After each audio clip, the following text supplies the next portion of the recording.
Good morning, everyone.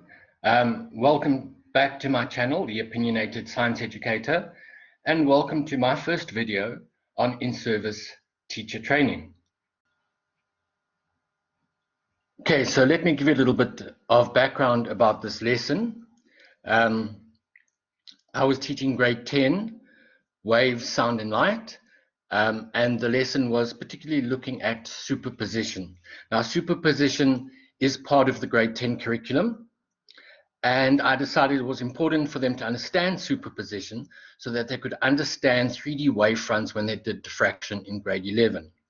So my lesson objectives included students being able to state the principle of superposition in waves, and they needed to be able to illustrate the principle of superposition by drawing the amplitude of pulses during interference. So their task, they had to draw pulses as they moved towards each other, superimposed, and then moved on after interference. Now, I did the first task with them, and while doing this, I noted that there was a particular problem.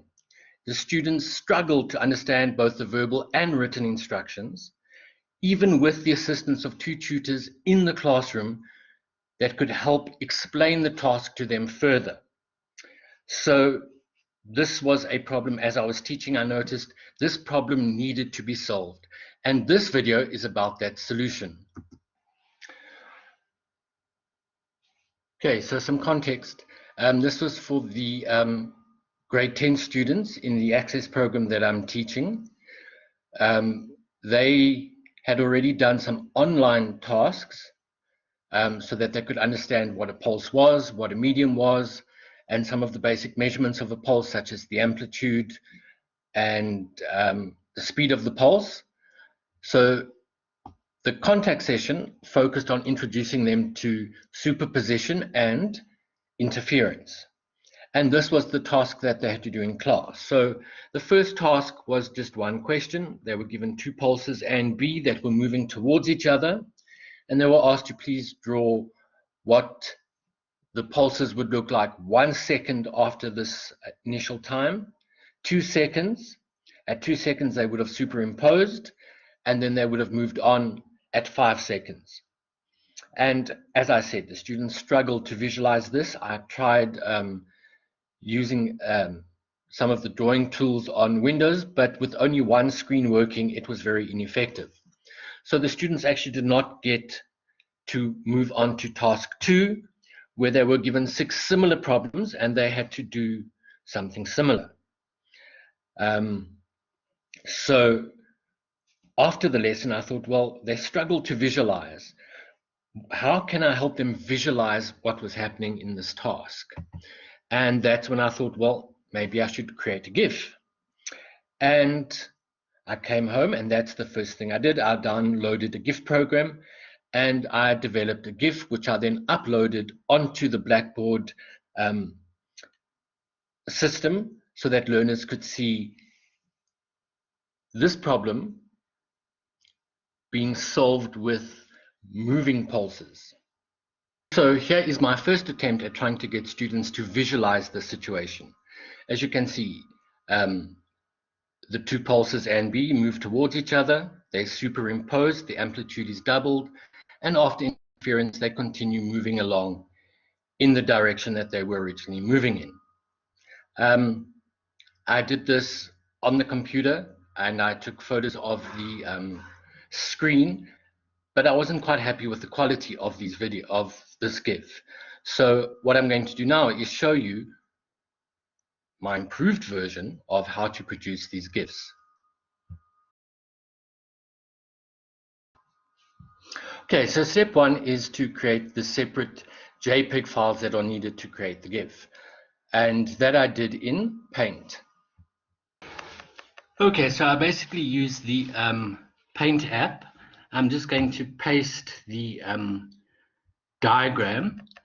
What I like to do is I like to make sure that my colors are both the same, so that when I cut and paste, I don't cut and leave a black mark or a white mark. So I'm just going to change both colors to the same color.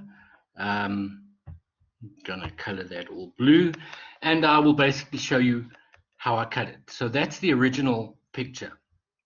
I go to the select, and I carefully select on A. I press cut, paste, and then I move it to the next point, which would be at distance, between distance 3 and 4. I then do the same for B.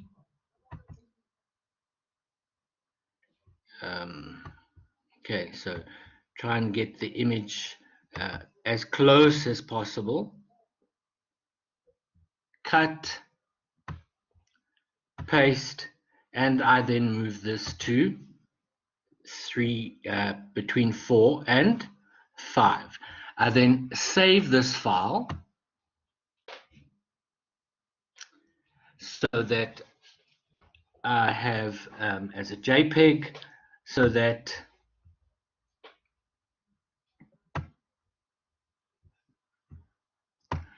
the file is there. And I did that, I created 6 different images. So you can see, for example, there's pulse 1 at time 0. There is pulse 2 1 second later. There is my third file, which shows them superimposing 4 is now they've moved on, and I do that up until time 5. So I saved each of these as a JPEG, and basically what I did was I emailed them to my smartphone. And so I'd created the JPEGs that I need to make my GIF. Okay, so here I'm now moving from my laptop to my smartphone to show you how I generated the GIF. Okay, so here is the Photo to GIF app that I downloaded from Play Store. I'm going to open it. It is a free app, so there are ads that one has to patiently wait through. Okay, now that I've gone through the ads, I can click on the Create Now, and it will provide me with the pictures that I would like to include for my GIF. Okay, now there are the 6 images that I would like to include in my GIF. I select them all, and I go to Next, close, and there it has created my GIF. I can control the speed because that's moving a little bit too fast for me. I would like the learners the opportunity to see, so I can slow down the GIF. And when that's done, as you can see there, they're showing time 0, time 1, time 2, time 3, time 4, and time 5. And I can then just save the GIF. And it is better to save high quality. And there is the GIF saved in the folder, ready to be used, uploaded, and sent to the students. Okay, so how do I envisage this lesson happening? Well, I would let the students generate their own GIF in the classroom to show superposition of the pulses moving towards each other.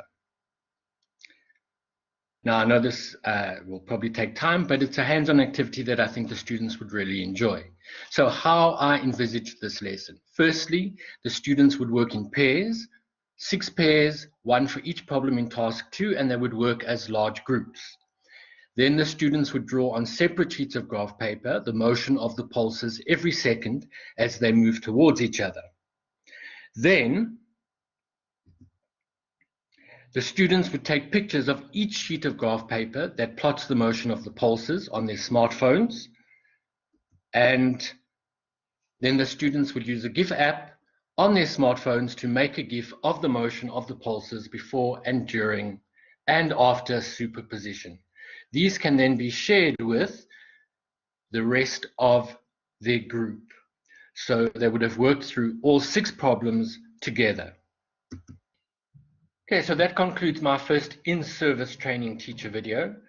If you're a physical science teacher and you're teaching pulses and you would like to try this, please let me know how it worked out.